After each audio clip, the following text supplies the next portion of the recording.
동안 우리를 구원하시기 위해서 놀라운 계획을 이루어 가시는 존귀하신 하나님, 우리 모두를 붙잡아 주시고 새롭게 하셔서 하나님의 신실한 역사만을 감당할 수 있도록 붙잡아 주옵소서. 연약한 정도 주님의 도구로만 쓰여지는 귀한 역사가 있도록 도와주실 줄 믿고 예수님의 이름으로 감사 기도드립니다. 아멘. 예수님을 믿는 신앙에서 조금이라도 마음을 허무는 일에 여러분 모두가 유혹받지 않고 살아가시기를 주님의 이름으로 축복합니다. 일반 국민이 자가용 비행기를 타고 해외에 나가서 쇼핑을 하는 나라, 도로 위에 람보르기나 이 포르쉐가 즐비한 나라, 전 국민에게 매년 1억의 생활비를 지급하는 나라, 주거와 교육과 의료비가 모두 공짜이며 이 세금을 내지 않는 나라가 있습니다.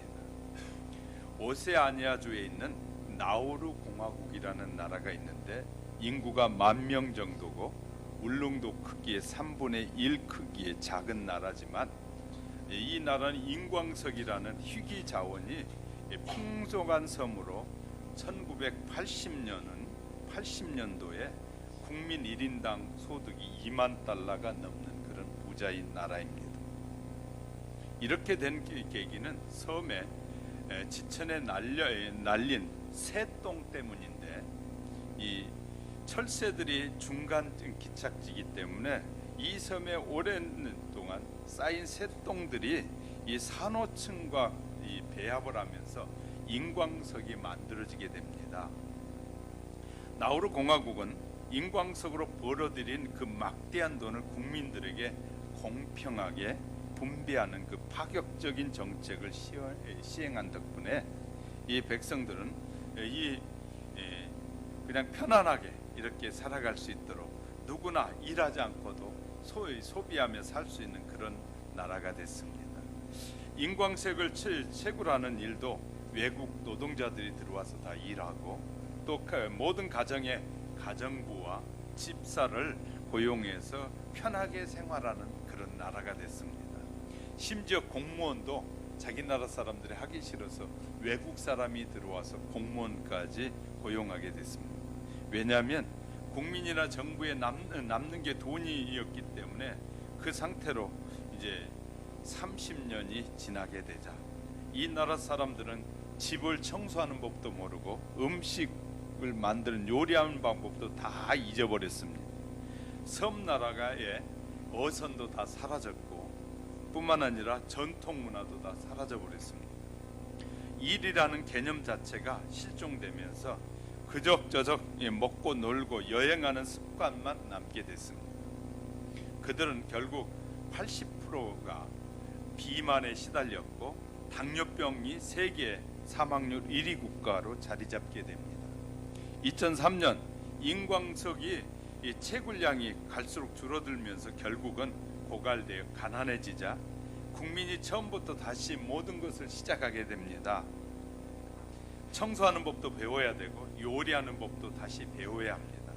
그리고 이 고기 잡기 어선들을 다 고기 잡던 사람들이 버렸는데 다시 고기잡이를 시작하고 고기 잡아서 먹고 사는 일들을 시작해야만 했습니다.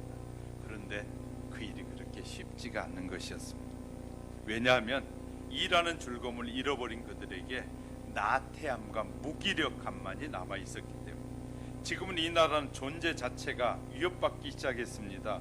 무리하게 땅을 파헤쳐서 이 섬의 고도가 낮아졌기에 만약 수면이 높아지면 섬 전체가 통째로 가라앉을 위기를 맞고 있습니다. 이 상황에, 이 세상에 영원한 것이라는 것은 없습니다.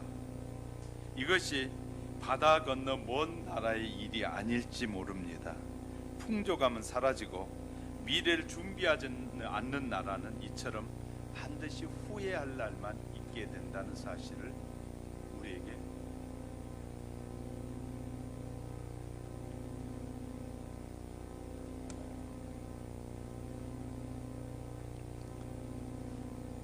그건 나중에 봐야 됩니다. 그럼 이리 와서 예배 드리셔야 돼요.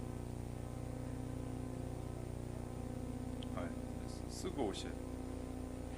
요한계시록에서 7교회 예언은 그리스도의 십자가의 죽음과 부활 이후부터 재림 때까지 각 시대 두 종류의 교회가 존재한다는 것을 말하고 있는데, 두 교회 사이에는 어떤 투쟁이 있었는지를 정확하게 우리에게 보여주게 됩니다. 두 교회가 있다고 그랬어요. 바로 이 여자의 후손의 교회와 사탄의 후손의 교회가 있다. 또한 각 시대에 사탄이 어떻게 교회를 공격했고, 또 그때마다 어떤 신앙을 가진 성도들이 하나님의 편에 서 있는지를 보여주는 것입니다. 7교회 예언이 우리와 직접적인 관계가 있는 이유는 지금 이 시대에도 어떤 믿음과 신앙을 가져야만이 하나님께서 인도하는 빛의 자리에 속할 수 있는지를 우리에게 보여주고 있기 때문입니다. 예수님께서 재림하시기 직전에 마지막 교회 시대에 어떤 일이 일어나게 될 것인지도 이 7교회 예언을 통해서 우리에게 보여주고 있는 것입니다. 우리는 시간과 공간을 초월하여 이곳저곳을 다니면서 가는 곳마다 식어버린 믿음을 깨우는 사건들을 보게 될 것입니다.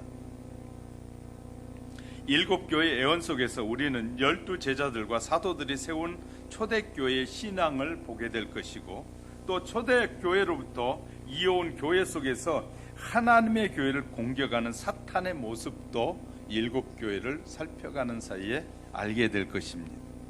그리고 그 속에서 예수님께서 어떤 믿음을 칭찬하고 어떤 신앙을 책망하는지를 우리는 보게 될 것입니다.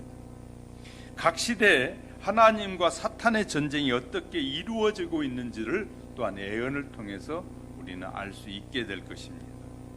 본문의 서마나 교회는 사도들이 모두 죽고 난 후에 로마 제국의 콘스탄틴 황제가 기독교인으로 개종하기 전까지의 교회가 서머나 교회입니다.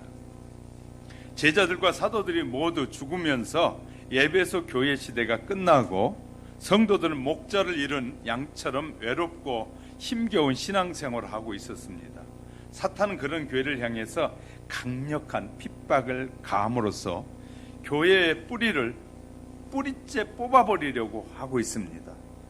서머나라는 말은 이름은 향수의 일종인 몰약이라는 뜻으로, 몰약은 그 재료가 되는 나무인데, 몰약의 재료는 나무인데 그 나무는 으깨고 으깨무로 진한 향기를 발합니다. 그래서 몰약은 으깨고 치면 칠수록 향기가 짙어지는 특성을 가지고 있다는 것입니다. 서마나 교회는 로마 제국이 가하는 극렬한 핍박을 통과했지만 그 핍박은 그 교회를 파괴하는 대신에 복음이 온 세상에 향수처럼 퍼져나가는 기회를 만들었다는 것입니다. 그 핍박은 교회를 파괴하는 대신에 이 복음이 온 세상에 퍼지게 됐는데, 이 교회는 핍박의 시대였지만 오히려 고난을 통해서 승화하고 더 복음이 온 천하에 전파되는 계기가 되는 기회였다라고 쓰고 있습니다. 8절에서 서마나 교회 사자에게 편지하기를 처음이요 나중이요 죽었다가 살아나신 이가 가라사대, 교회 성도들을 위로하고 용기를 주기 위해서 예수님의 모습을 설명하는데, 예수님은 처음이요, 다시 말해 창조 때부터 계셨고, 나중이요, 이제 모든 심판 때 심판자로 오실 것이고, 또 그 예수는 죽었다가 살아나십니다 라고 설명해 주고 있습니다. 당시에 예수님께서는 왜 당신 자신을 그렇게 묘사하셨을까요? 로마 제국의 원령 극장에서 맹수들의 먹이로 수많은 성도들이 고난을 받고 물려 뜯기고 죽어가고 있었습니다. 그런 성도들의 마음속에 죽었다가 살아나신 예수께서 나도 부활시켜 주실 것이라는 그 믿음을 심어주기 위해서 예수님은 그렇게 말씀하고 계십니다. 부활 신앙이야말로 죽음을 목전에 두고 있는 수많은 성도들, 그 성도들의 가장 진실하고 확실한 소망이 되었음을 우리는 알게 됩니다. 저와 여러분에게도 이런 믿음이 심어지는 시간들이 되시기를 주님의 이름으로 축복합니다. 첫 번째 예수님의 칭찬을 보도록 하겠습니다. 9절에 내가 내 환난과 궁핍을 아노니 실상은 내가 부요한 자니라. 서마나 성도들의 큰 환난과 가난에 시달리는 삶을 살고 있는데 예수님 안에 사는 것이 부요한 삶이다 라고 지금 쓰고 있는 것입니다. 당시의 시대는 그리스도인이 되기 위해서는 목숨을 걸어야만 했습니다. 다시 말해 예수 믿는다고 하면 끌려가서 고난을 당하고 이 엄청난 핍박을 받았기 때문에 그 당시에 서머너 교회가 이 성장하고 있을 그 당시에는 수많은 사람들이 예수 믿는다는 자체는 바로 죽음을 예고하고 있는 것과 같았습니다. 평생에 핍박이 쫓기면서 가난하게 살아야 했고 이 예수 믿는다는 것은 고난을 위한 부르심에 응답해야만 했습니다. 그래서 그리스도를 위해서 재물과 명예를 포기하는 것을 배우지 못한 사람들은 순결하여 순결한 정화작용 역할도 했다. 우리가요 이 하나님 앞에 헌신하고 드리는 삶을 산다는 것이 얼마나 중요한 일인지 모릅니다. 가난과 핍박은 이 가라지처럼 살아가는 자들은 신앙에서 멀어지고자 하는 신앙을 포기한 자들은 교회를 떠나는 계기가 됐지만 이 알곡 성도들은 바로 이 핍박이 자신을 성장하고 더 거룩한 하나님의 사람으로 성숙해져 가는데 굉장히 유익했다라고 말하고 있는 것입니다. 가난에 시달리고 핍박받은 교인들에게 이 예수님은 이 말씀은 유일한 희망이 된 것이에요. 그런 상황에서 사탄도 거짓 교리와 거짓 복음을 고통 속에 있는 사람들에겐 전하지 못해요. 그래서요 우리가 부유해지면 유혹을 받아서 믿음에서 떠나는 환경이 훨씬 많아지지만 이 가난하고 어렵고 핍박이 많은 사람들은 절대로 신앙이 성장하지 더 신앙에서 떠나는 일은 별로 없다는 것입니다. 그래서 예수님은 궁핍했던 서머너 성도들에게 말하기를 내가 부요한 자니라 라고 말씀하고 있습니다. 7교회 중에서 이 2교회만이 예수님께서 책망하지 않았다는 것입니다. 이 7교회 중에서 2교회만은 칭찬하시고 나머지 교회들은 책망이 많고 그렇다는 사실을 잘 아셔야 됩니다. 그러니까 예수님이 보실 때 에베소 교회 성도들과 이 스무나 교회 성도들이 가장 주님이 칭찬할 만한 그런 신앙의 사람들이었음을 우리는 배우게 됩니다. 성도들은 가난에 대해서 잘 이해를 해야 되는데 가난에 대한 잘못된 이해가 잘못된 지도자들에 의해서 이 수많이 전해지고 있습니다. 구약의 굶주린 엘리야를 먹이기 위해서 까마귀가 나타나지 않을 수도 있습니다. 또 500,000명을 먹이셨던 예수님의 기적이 우리에게 현실에서 나타나지 않을 수도 있습니다. 안진병이를 일으켰던 그 기적이 나타나지 않을 수도 있습니다. 그 시대에도 기적을 기대하는 마음으로 예수님을 따랐던 사람들은 크게 실망한 것이에요. 이렇게 핍박이 많고 어려움이 많고 고난이 많은데 좀 기적이 일어나가지고 막 때려 부수고 그냥 기적이 일어나서 막 살아나고 하면 좋겠는데 그런 기적이 안 나타나는 거예요. 우리가 예수를 오래 믿다 보면 기적을 안 보여주세요. 제가 말씀드렸어요. 제가 경험한 것과 또 주님이 말씀하신 것들을 종합해 볼 때 우리가 믿음이 어렸을 때는 기적이 많이 나타나고 갖가지 일들이 일어나지만 우리의 믿음이 한계 어느 정도의 수준에 올라가면 그때부터는 기적이 안 나타납니다. 왜 그러냐면 약속을 믿으라는 것이에요. 하나님의 약속을 믿기만 하면 믿고 사는 것이 기적이라는 거예요. 우리는 뭐가 보여야만이 믿겠다고 말하는데 내가 지금 예수를 믿는 자체 이런 환경에서도 변함없이 주님만 의지하고 사는 걸 기적이라고 성경은 가르치는데 우리는 뭐가 나타나서 내가 하고 싶은 대로 잘 되고 풍성해지고 마음껏 누리는 것만이 기적이고 축복이라고 말하는데 성경은 내가 예수를 믿고 고난 가운데서도 예수 믿고 당당하게 살아가는 것이 기적이고 축복이라는 거예요. 정말 우리는 이 가난을 잘못 이해하고 있을 때가 너무나 많습니다. 성경을 잘못 이해하고 축복을 잘못 이해하고 있을 때가 너무나 많습니다. 그래서 풍요를 말하고 예수 믿기만 하면 잘 되고 예수 믿기만 하면 부자가 되고 예수 믿기만 하면 치료된다는 교회들은 얼마나 부흥하는지 몰라요. 그러나 약속의 말씀을 철저하게 가르치는 교회들은 부흥이 잘 안 돼요. 왜? 사람들은 뭘 보길 원했어. 보길 원해. 그런데 그런 교회들도, 그렇게 많이 보여줬던 교회들도 지금 기적이 안 나타납니다. 왜 그럴까요? 믿음이 성숙했으면 그 약속을 믿고 인내하고 견디라는 거예요. 그것이 믿음이라는 거예요. 우리는 얼마나 많은 일들이 개인적으로 다릅니다.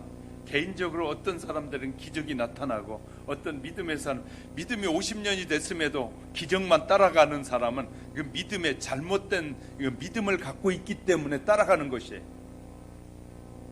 올바른 믿음은요, 그런 것이 아니라고 말이죠. 누구의 성씨를 가진 아들이 됐어요. 그런데 늘 그 아들의 이름은 변함이 없어요. 어느 때까지? 죽을 때까지. 한 번 주어진 그 명칭이 죽을 때까지 변함없는 것처럼, 그래, 그 변함없이 그냥 따라 살아야 되는 거예요. 그리고 수명이 닿는 날까지 그 이름을 지키며 사는 것처럼 저와 여러분의 신앙이 그래야 된다는 거예요. 수없이 기적이 일어나서 내가 하고 싶은 대로 되고, 수많은 사람이 나를 보면서 당신은 기적의 사람입니다, 그러기를 원하는데, 그 아무리 그런 걸 원해도 그런 기적이 안 나타나는 것은 무엇 때문이냐면, 이제 여러분이 성장했기 때문에, 이제 그 약속을 믿고 사는 자체가 축복이기 때문에. 할렐루야. 이것을 놓치고 사는 사람이 얼마나 많이 있는지 모릅니다. 우리에게 안전병가 일어난 기적이 교회 안에 안 일어날 수 있습니다. 그 시대의 기적을, 그러나 기적을 바라던 사람들은 실망했단 말이에요.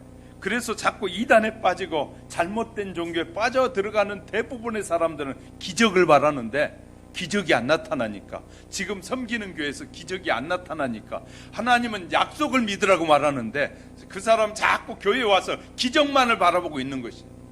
하나님은 주의 종을 통해서 하나님의 약속 자체를 믿으라는 거예요. 하나님의 약속하셨다는 거예요. 너를 축복해주고 돌봐주시고 지금 살아가는 삶이 축복이라는 것이에요. 그런데 자꾸 뭐가 보여지기만 원하는 거예요. 이것이 우리의 신앙의 잘못된 삶의 모습일 수 있습니다. 하나님의 진리를 따라 살려고 결심할 때 가난이 내 인생에 따라다닐 수 있다는 사실을 인식해야 됩니다. 가난을 기대하고 진리를 선택하면 마음의 평화가 옵니다. 나는 가난하게 사는 자체도 절대 그것이 불편한 것이 아니다. 난 가난이 축복이라고 생각해 보세요. 마음의 기쁨이 생긴다.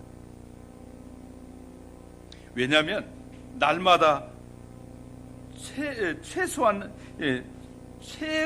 최고로 좋은 기적의 역사가 우리 안에 일어나고 있기 때문입니다. 우리가 이런 마음으로 예수님의 말씀을 받아들이면 하나님께서 직접 우리의 인생을 책임질 것입니다. 그래서 예수님은 이런 약속을 하셨어요. 마태복음 6장 30, 너희는 먼저 그의 나라와 그의 의를 구하라. 그리하면 이 모든 것을 너희에게 덧입혀 주리라, 더하여 주리라. 이런 약속을 믿고 살기에 마음에 결심한 이 서만화 성도들의 신앙이 이 흔들림이 없는 것이에요. 그래서 주님이 그런 서만화 성도들의 믿음을 칭찬하셨다는 사실을 아셔야 됩니다. 본문 9절 10절에 보면 내가 장차 당할 고난을 두려워 말라. 볼지어다 마귀가 장차 너희 가운데 몇 사람을 옥에 던져 시험을 받게 하리니 너희가 10일 동안 환난을 받으리라 하셨는데, 여기에서 10일 동안 환난이 있을 것이라고 말씀하시잖아요, 서만화 교회에. 그런데 10일 동안의 환난이 얼마나 긴 기간일까? 10일이라고 성경 말했는데, 성경에 나오는 기간을 예언해서 1일은 1년으로 환산하는 것이 예언의 해석의 원칙입니다. 민수기 14장 34절에 보면 40일의 하루를 1년으로 환산하여 라고 했습니다. 또 에스겔서 4장 6절에 보면 내게 40일로 정하였나니 1일이 1년이니라. 이런 해석을 근거로 해서 10일 동안의 환난은 10년 동안의 환난을 뜻한다라고 해석되어지는 것입니다. 서만한 성도들에게 사탄은 로마 제국의 그 막강한 힘을 권력을 가지고 핍박을 통해서 그리스도의 교회를 뿌리채 뽑기 위해서 극렬하게 핍박을 가하기 시작하게 됩니다. 로마 제국의 황제와 정치인들은 기독교 신앙이 사람들 사이에서 좋은 종교의 모습으로 이렇게 성장하게 되니까 그것을 말살해야만이 자기들이 섬기는 태양신을 섬기는 종교에 기반을 두고 있는데, 이 교회가 그것을 물리치고 올라서게 되면 결국은 심각한 문제가 생기기 때문에 정치적 경쟁자로 생각하고 그렇게 하는 것입니다. 그래서 디오클레시안 황제 치하에서 이루어진 마지막 10년간의 핍박이 엄청나게 강했음을 우리가 알 수 있습니다. 즉 차기 황제였던 콘스탄티누스 대제가 기독교인으로 개종하기 위해서 기독교회에게 자유를 주기 전까지 10년간의 핍박이 가장 극심했다는 사실을 역사는 증거해 주고 있습니다. 이때가 AD 303년에서 313년 동안까지 엄청난 고난이 있었습니다. 그 당시에 로마 제국의 핍박과 그리스도인들의 순교에 대해서 역사가인 유세비우스는 기록해 두었는데, 기도하는 집은 땅에서 없어졌고 성경은 시장 마당에 불탔으며 설교자들은 붙잡혀서 고문을 받고 원형극장에서 사자들에게 갈기갈기 찢어졌다. 순교자를 죽이는 피 묻은 칼은 무디어졌다. 얼마나 예수 믿는 사람 많이 죽였는지 칼이 무디어졌고, 그 다음에 부서지기까지 했다. 사형 집행자들은 피곤해서 교대해야만 했다. 그러나 그리스도인들은 마지막 숨을 거둘 때까지 능력의 하나님께 찬양하며 감사로 영광을 돌렸다. 역사가는 그렇게 쓰고 있어요. 우리에게 그렇게 해서 그 당시 얼마나 핍박이 강했는지를 우리에게 말하고 있는 거예요.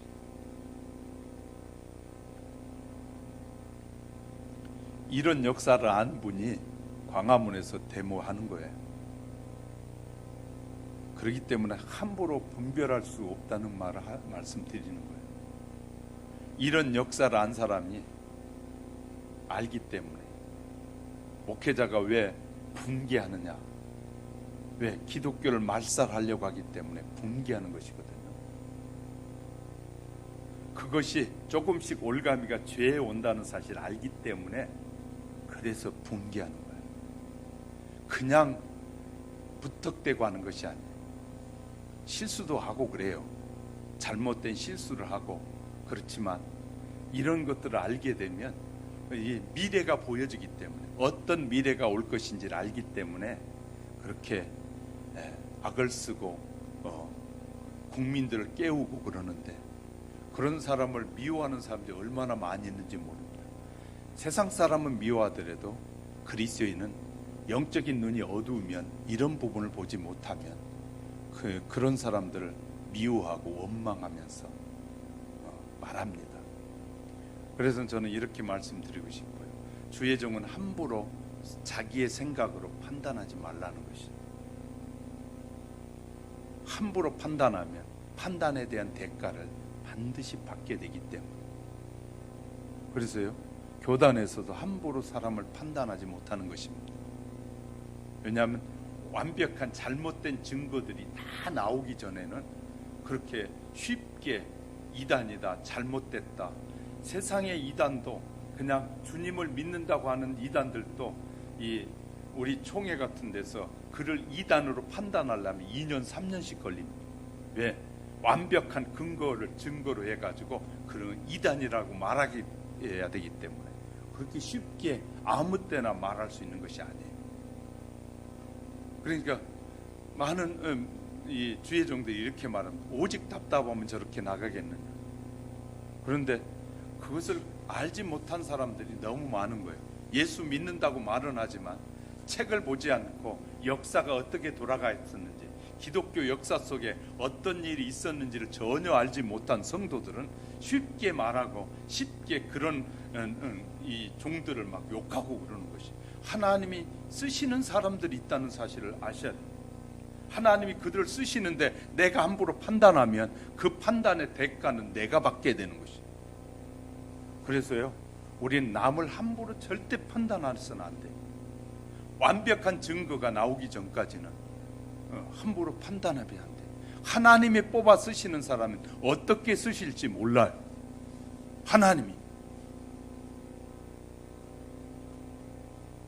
하나님을 방해하는 자들의 입장에서는 아주 나쁜 사람이지만 하나님이 쓰시는 입장에서 보면 귀하게 쓰실 수 있다는 거죠. 여러분, 제가 왜 설교하면서 이런 얘기를 하냐면, 우리가 잘못된 판단을 내릴까봐, 잘못된 판단을 하고 말할까봐. 예수 믿는 사람은 신중해야 되고, 예수 믿는 사람은 함부로 남을 평가하고 판단해서 자기의 수준에서 판단해서는 안 되기 때문에 말씀을 드리는 거예요. 이해가 되셨으면 아멘. 너무너무 중요한 것입니다. 순교자는 아무나 순교할 수 없습니다. 순교자, 여러분, 핍박이 가해지면 예수님을 부인할 수 있는 사람들이 많겠지만, 저렇게 낮아서 이 죽음을 두려워하지 않고 싸우는 사람들은 순교할 수 있는 사람들입니다. 그렇기 때문에 우리는 함부로 말할 수 있는 것이 아닙니다. 교회는 현존하는 당시대 상황을 반영하는 공동체가 교회입니다. 오늘날 교회입니다. 하나님은 멸망할 운명에 놓인 이 땅의 모든 인간을 구원하기 위해서, 복음을 전하기 위해서 죄악된 세상 가운데 교회를 세우신 것입니다. 교회를 왜 세우셨느냐면, 주님이 홀로 다 복음을 전할 수 없기 때문에 이 제자들을 통해서 이 교회를 세워서 주님이 그 교회의 주인이란, 이 교회의 주인이 예수님이라는 사실, 이 교회의 주인을 자기라고 말하는 사람은 우리는 이단이라고 말하는 거예요. 그러나 이 교회의 주인은 내가 아니라 예수님이라, 성도가 아니고 목사도 아니고 장로도 아니고 이 권사도 아니고 이 교회의 주인은 예수님이라고 말하는 그 사람을 통하여 땅끝까지 이르러 수많은 사람을 구원하시기 위해서 교회를 세우신 거예요.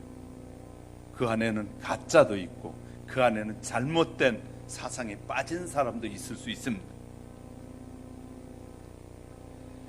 죄악에 속해서 고통 속에 빠진 사람들과 함께 하면서 복음을 분산시키는 것이거든요. 확산시켜 나가는 거예요. 그 슬퍼하는 자들과 함께 슬퍼하고 가난한 자들과 함께 가난을 나누면서 의인이 핍박당하는 시대에는 앞서 고난을 감수하는 것이 교회가 감당해야 될 사명이에요. 그래서 교회는 핍박하면 할수록 성장하는 것이 교회입니다. 그래서 교회를 핍박하면, 우리나라의 비전이 있는 것은 뭐냐면, 이 교회를 핍박하면 하나님은 그 교회를 성장시키시는 도구로 쓰시는 거예요. 그래서 목사는 기대를 갖는 것입니다. 그러면 교회의 현재 사회적 상황을 반영할 수밖에 없는데, 본문에 언급한 서머너 교회는 이 온 세계를 지배하는 로마의 제국주의의 행포가 극에 달할 때 그 시대에 가장 극심한 박해받았던 교회람. 그러나 이러한 경제, 이 사회적 정치적 압박과 생활에 대해 해방과 죽음의 위협 속에서도 서머너 교회 성도들은 주님을 향한 신앙을 잊지 않았다. 주님을 향한 신앙은 더 확실해졌다. 그래서 주님은 그런 교회를 칭찬하고 계시는 거예요. 이해하셨으면 아멘. 예수님의 호소를 들어보시겠습니까? 예수님은 서머너 교회에 호소합니다. 10절에서 내가 죽도록 충성하라. 얼마나 많은 핍박을 받고 고난을 받고 있는데 내가 죽도록 충성하라. 죽음을 위해서 사자굴이나 원형극장에서 끌려가는 그 서머너 성도들에게 예수님이 주신 말씀은 죽도록 충성하라. 그리하면 생명의 면류관을 내게 주리라. 그리하면 서머너 성도들은 죽도록 충성해야 구원받을 수 있다고 말하고 있잖아요. 만일 서머너 성도들이 오늘날 기독교의 우리 교회들의 인기를 끌고 있는 설교를 듣고 있다면 그들은 하나님의 구원이 매우 불공정하다고, 불공평하다고 생각할 수 있지 않을까요? 왜냐하면 당시 교인들은 고난과 핍박 속에서 죽도록 충성해야 구원을 지킬 수 있었다고 했는데, 21세기를 살아가는 우리 현대 기독교인들은 너무나 값싸고 쉽게 구원을 얻을 수 있다고 생각하고 있기 때문에 당시에 성도들은 일평생을 가난과 환난 속에서 충성을 지켜야 구원받는다고 믿었는데, 오늘날에는 예수님을 영접하고 난 후에 내가 어떻게 살든 어떻게 말하든 어떻게 하든 구원받고 말씀에 순종하는 삶을 살지 않고 세속적인 삶을 살아도 구원받는다고 믿지 않아요. 죽도록 충성하지 않아도 구원받는다고 하는 믿는 성도들이 정말로 많거든요. 사랑하는 성도 여러분, 우리는 정말로 하나님의 구원과 심판이 그렇게 이루어진다고 믿습니까? 생각하십니까? 서만한 성도들은 운이 없어서 어려운 시대에 태어났어서 힘들게 구원을 받아야 하고, 우리 현대인들은 좋은 시절에 태어났으니까 쉽게 구원을 받는다고 그렇게 믿습니까? 하나님의 구원과 심판의 원칙은 시간과 공간을 초월해서 언제나 똑같이 역사합니다. 일곱 교회 시대 중 어떤 시대에 태어나서 하나님의 예수님을 믿든지 간에 성경의 말씀에 죽도록 충성하는 성도들만이 구원을 얻게 될 것이라고 말하고 있어요. 다시 말해, 예수 그리스도를 믿고 거듭나면 충성할 수밖에 없다는 것이에요. 예수 그리스도를 나의 구주로 고백한 모든 사람들은 남은 생애를 그분을 위해서 충성할 수밖에 없다는 거예요. 일곱 교회에 대한 예언을 공부하면 바로 오늘날 기독교에 난무하고 있는 거짓 복음과 그런 실체가 분명하게 드러나게 되는 것입니다. 서만한 성도들은 핍박과 가난 가운데서 시험을 받습니다. 그런데 현대 그리스도인들은 돈과 풍요로움과 이기심이라는 시험을 받습니다.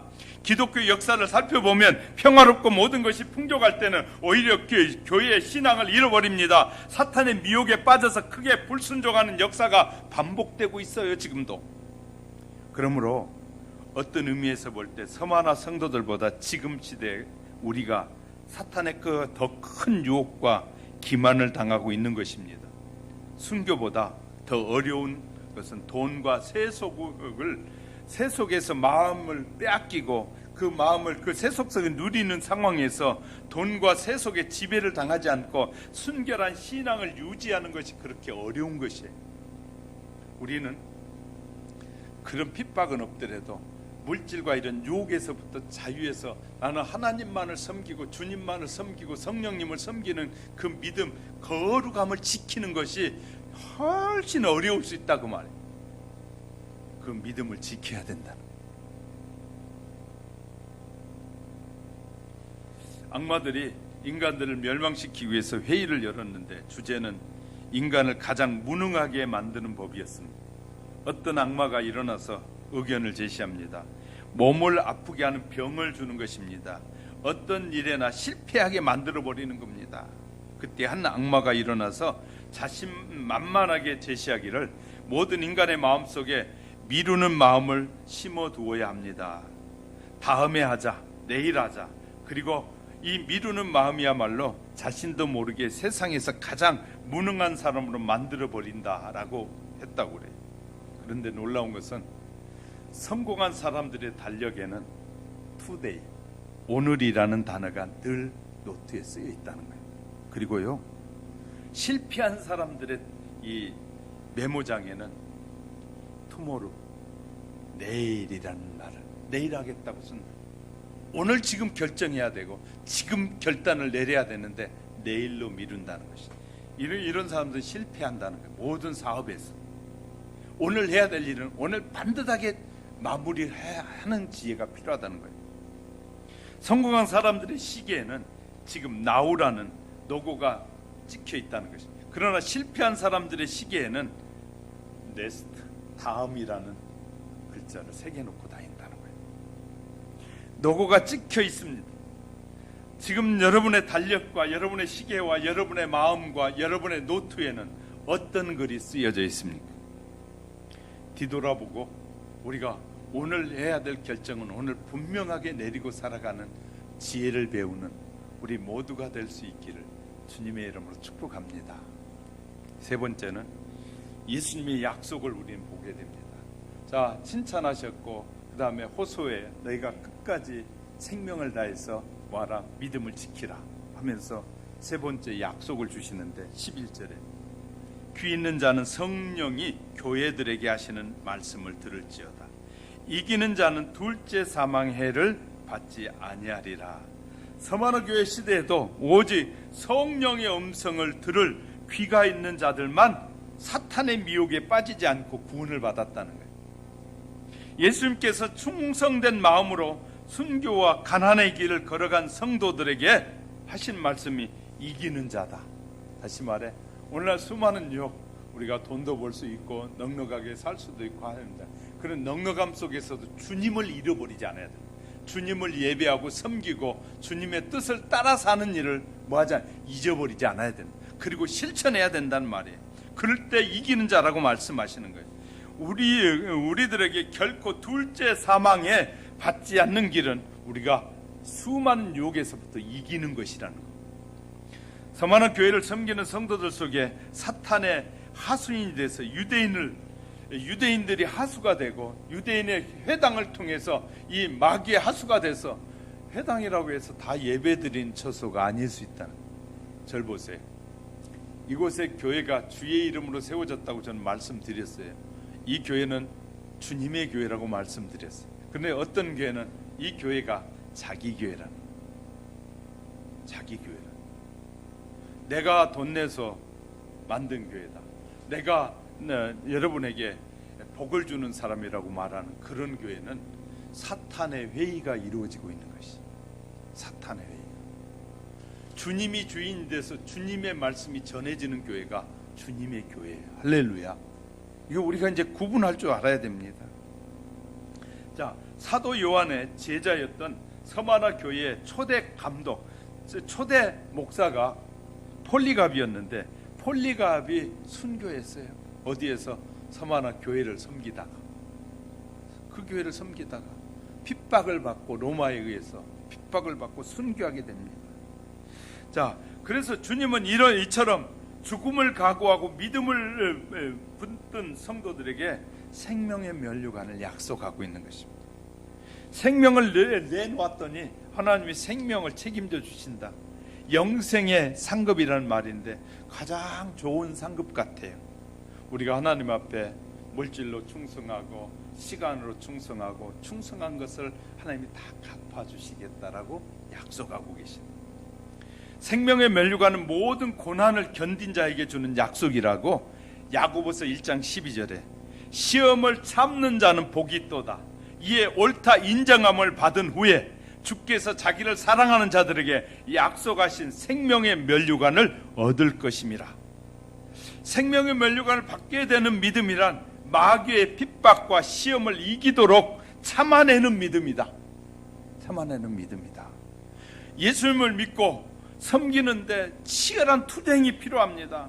죄의 종으로 마귀 수하에 있던 사람을 예수님을 믿음으로 죄로부터 해방하고 생명으로 옮겨지면 하나님의 나라가 확장되는 것인데, 마귀의 영토가 그만큼 축소되므로 마귀는, 사탄은 최대한 예수를 믿는 사람들을 방해하지 않을 수 없다고 말해요. 우리가 예수 믿으려고 하면 사탄은 수단과 방법을 가리지 않고 우리를 유혹하고 도전해서 무너뜨리려고 하고, 그래서 우리는 사업을 하신 분은 사업장을 주님 앞에 맡기면서 기도하셔야 돼요. 주님이 이 사업장의 주인이 돼서 수많은 마귀의 유혹 앞에서도 이기게 해주세요. 하나님이 지킴으로 내 믿음도 지키고, 내가 섬기는 교회 속에서 성도들을 지키고, 또 다른 사람을 예수님을 전하여 들어오게 하는, 믿고 구원받게 하는 일을 하게 해달라. 주님이 지켜주시지 않으면 아무것도 할 수 없으니 도와달라. 우리가 사업장에서 주님 앞에 기도하는 건 너무너무 중요합니다. 생명의 면류관은 이런 사탄의 핍박을 참고 견디는 자에게 돌아가는 상급이라는. 따라서 성도들은 주님을 따르되 끝까지 변질되지 않고 따라야 합니다.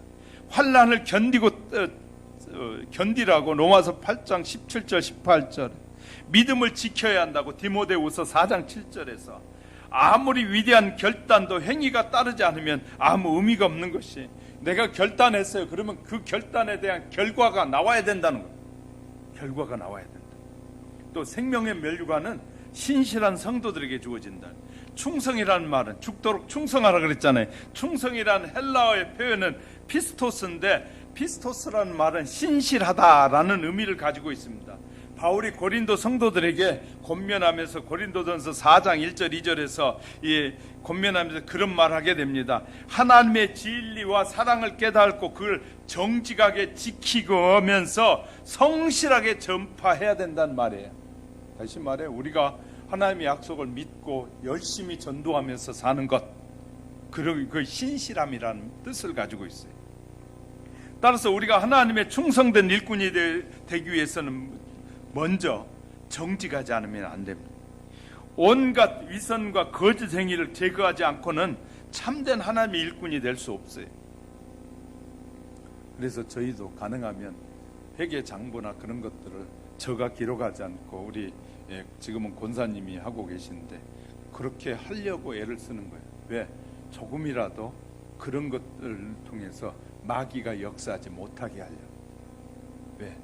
저 같으면 이건 그냥 빼버리자 하고 그럴 수 있지만 저가 안 함으로 어떻게 한다고요? 저도 유혹을 받지 않게 하려고 그렇게 가능하면 하려고 애를 쓰는 것이.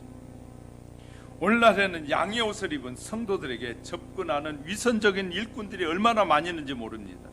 예수님께서 일한 자들이 우리 주위에 버젓이 존재하고 있다고 그래서 경계하면서 그런 성도들은 호감을 사게 한 후에 자기들의 탐욕을 채우는 이리 같은 존재들이 많다고 예수님 마태복음 7장 15절에서 말하고 있어요. 너희는 이 이리들을 조심해야 된다는 거예요. 그 당시에 마태복음을 쓰고 있을 때는 이 이리들이 누구를 말했어요? 이 유대인들을 말했어요. 그래서 마태복음 7장 20절 불법을 행하는 자들아 내게서 떠나 하나님의 말씀을 행하지 않고 불법을 행하는 자는 유대인이든 이방인이든 모두 다 뭐라며 예수님에게서 떠나가야 될 이 불법한 자들이라는 거예요. 우리가 예수님의 말씀을 따르지 않는 것은 불법한 자가 되는 것입니다. 우리가 생명의 면류관을 받기에 합당한 자가 되기를 바란다면 모든 탐욕과 거짓을 버리는 신실한 일꾼, 신실한 이웃이 되어야 됩니다. 바울은 디모데에게 권면하기를 디모데전서 1장 5절에서 청결한 마음과 선한 양심과 거짓이 없는 믿음으로 사랑하라는 거예요. 거짓 없는 믿음으로 사랑하라. 충성된 일꾼은 성도들은 면류관이 보장되어 있다고 약속하고 있는 것입니다. 빛과 어둠이 하나가 될 수 없는 것처럼 의와 불의는 언제나 어울릴 수 없습니다. 의로운 사람과 불의한 사람이 어울릴 수가 없습니다. 불의한 세력이 득세하는 시대일수록 의인들이 고난과 핍박을 받는 것이 지명한 사실이에요. 지명한 사실이에요. 악독한 권력자일수록 의인을 괴롭히고 악독한 권력자일수록 이 옥에 가두고 생명을 해하는 자들이 나오는 거예요. 여러분, 성경의 중심에서 서서 세상을 봐야 이것이 보인다고 제가 자주 말씀을 드리고 있어요. 세상의 중심을 통해서 교회를 보게 되면 여러분은 영적인 눈이 어두워져서 보이지 못합니다. 그러나 성경을 통해서 세상을 보면 세상이 얼마나 어둡고 세상이 어떤 모습인지를 다 보이게 됩니다. 우리가 자꾸 세상에 살다 보니까 세상 중심에서 평가를 하려고 그래요. 내가 편하는 것이 축복이고 내가 쉽게 사는 것이 축복이고 예배도 빼먹는 것이 축복이고 예배도 안 드리는 것이 축복이고 기도도 안 하는 것이 축복이라고 생각한다면 우리는 매우 어리석은 선택을 하고 있는 것입니다. 어리석은 생각을 하고 있는 것입니다. 기도해야 축복인 것이고 우리가 주의 말씀에 순종해야 축복인 것이고 주님의 뜻을 따라 사는 것이 복되다는 사실입니다. 어렵고 힘이 들어도 주의 약속의 말씀을 따라 행할 때 우리의 삶을 통해서 하나님이 역사하시는 거예요. 하나님이 도와주신다는 것입니다. 로마 제국처럼 불의한 권력 집단은 위세를 떨치면서 이 시대에는 짧은 많은 의인이 피를 흘려야만 했습니다. 얼마나 많은 의인들이 예수 그리스도를 나의 구주로 고백하고 믿음으로 살려는 사람들이 얼마나 많이 핍박을 받았는지 모릅니다. 많은 고난을 받아야만 했어요. 많은 고난을 받아야만 했어요.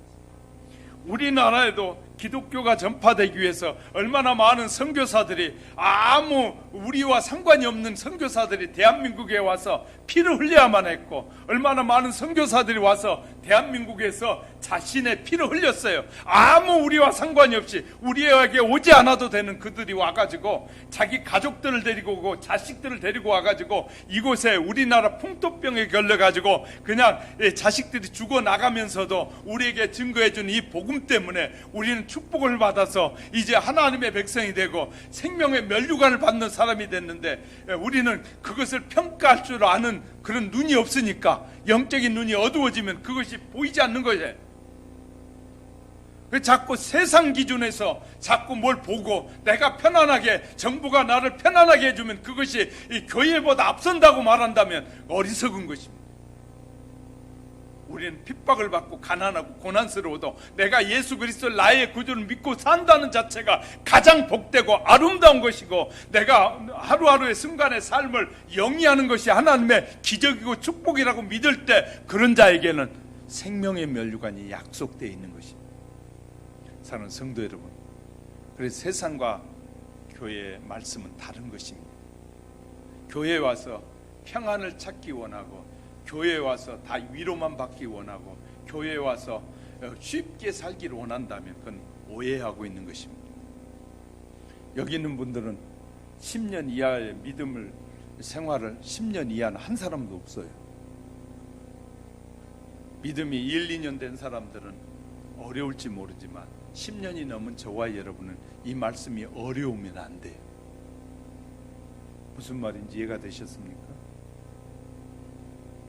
여러분은 이제부터 우리가 주님이 부르신 날까지 아무런 우리의 보이는 기적이 안 보인다고 할지라도 하나님의 날마다 우리에게 기적을 베푸시는 분이라는 사실을 믿을 때 우리의 인생은 기적의 삶을 사는 것입니다. 뭐가 보여야 된다고요? 엄청난 기적이 일어나야 된다고요? 그것은 어린아이들이나 유치원생이나 해야 될 일입니다. 우리는 벌써 세상으로 말하면 성숙한 사람이어야 돼. 아무런 기적이 안 나타나도 늘 감사하며 살아야 되고, 왜? 우리에게 주신 이 구원은 세상의 모든 것과 바꿀 수 없는 엄청난 대가를 지불했고 그것이 축복이고 구원이기 때문에 내가 구원받았다는 믿음이 있다면 이제부터 아무리 큰 고난이 오고 시련이 있다 할지라도 끝까지 주님을 부인하지 않고 주님만을 섬기고 주의 뜻을 따라 사는 것이 우리에게 가장 큰 축복이라는 사실을 잊지 마셔야 됩니다. 사랑하는 성도 여러분, 왜 목사가 정부에 대해서 비판을 때로는 하게 되고 하는지 아십니까? 성경을 알면 그런 말을 안 할 수가 없는 것이에요. 그러니까 성경을 알기는 알 때 조금 알고 있고, 성경은 알기를 할 때 겉만 알고 있는 사람들은 쉽게 말합니다. 그러나 성경을 진짜 많이 알게 되면 함부로 말할 수 없습니다. 왜냐하면 얼마나 하나님의 약속들이 강력한지 몰라요. 하나님의 약속들이 우리가 한번 목회자 실수하고 잘못 말하면 어떤 대가가 있는지도 알게 되기 때문에 함부로 말할 수 있는 것이 아닙니다. 저는 설교 준비할 두렵고 떨리는 마음으로 준비하지, 그냥 예수 믿으면 그냥 좋은 거야, 그냥 편안한 게, 나는 예수 믿었으니까 내 맛대로 해도 이제 하나님이 축복하실 거야, 그런 마음으로 설교 준비하지 않습니다. 정말 이 말씀은 우리에게 우리의 생사화복을 가르는 말씀이라는 사실을 잊지 않으셔야 돼요. 그러니까 설교를 제가 더 철저하게 준비하고 더 바르게 말하려고 하면 할수록 거부 반응이 심하다는 것 압니다. 왜냐하면 영적인 차이가 있기 때문에. 영적인 차이, 스스로 모두가 다 영적으로 성숙하다고 말할지 모르지만 하나님의 말씀을 읽어가면서 깨닫게 하는 주의 종보다 더 할 수는 없을 거라고 생각해요. 이게 너무 중요한 거죠. 그래서 제가 여러분들에게 적은 교회에 오신 여러분을 축복이라고 말하는 것은 하나님이 종을 통해서 여러분에게 들려주신 말씀을 들을 수 있다는 자체가 축복이기 때문에, 사랑하는 우리 하영교회 성도 여러분, 저는 저의 생명이 다하는 날까지 가능하면 최선을 다할 겁니다. 어떤 유혹이 있더라도 우리 여러분은 이 교회를 섬기는 동안에 하나님의 그 축복이 생명의 면류관을 다 누리는 성도들로 세워가는 것이 저의 목표입니다. 우리 하영교회 성도 여러분, 이제 나머지 5교회가 아직 남아 있습니다. 그들의 신앙, 그들의 모습을 앞으로도 지켜보게 될 텐데, 우리 모두 정말 하나님이 기뻐하는, 하나님이 인정하는 그런 사람들로 거듭나고 더욱 새로워지고 성숙하여 주님 앞에 설 때 부족함이 없는 우리 모두가 되시기를 주의 이름으로 축복합니다. 축복합니다. 기도하겠습니다. 고마우신 하나님 아버지, 은혜를 감사합니다. 우리에게 말씀하시는 진리를 바로 알고 듣고 깨닫게 도와주시옵소서. 종에게 말씀을 깨닫게 하시는 것을 종은 증거하고자 합니다. 하나님 아버지, 증거할 때 성령님 역사해 주시고 도와주셔서 우리는 어린아이의 믿음이 아니라 이제 성숙한 믿음의 사람들이 되도록 도와주시고, 하나님이 원하시고 기뻐하신 뜻이 어디에 있는지를 바로 알고 우리의 믿음의 현주소는 어딘지 깨닫게 하옵소서. 그리고 우리의 믿음이 수많은 세상의 유혹 앞에서 흔들림 없이 미혹됨이 없이 진리 안에 서가도록 우리를 붙잡아 주시옵소서. 성령님, 우리를 진리 가운데로, 예수 그리스도의 진리와 생명 가운데로만 인도해 주옵소서. 우리를 구원하신 예수님의 이름으로 기도합니다.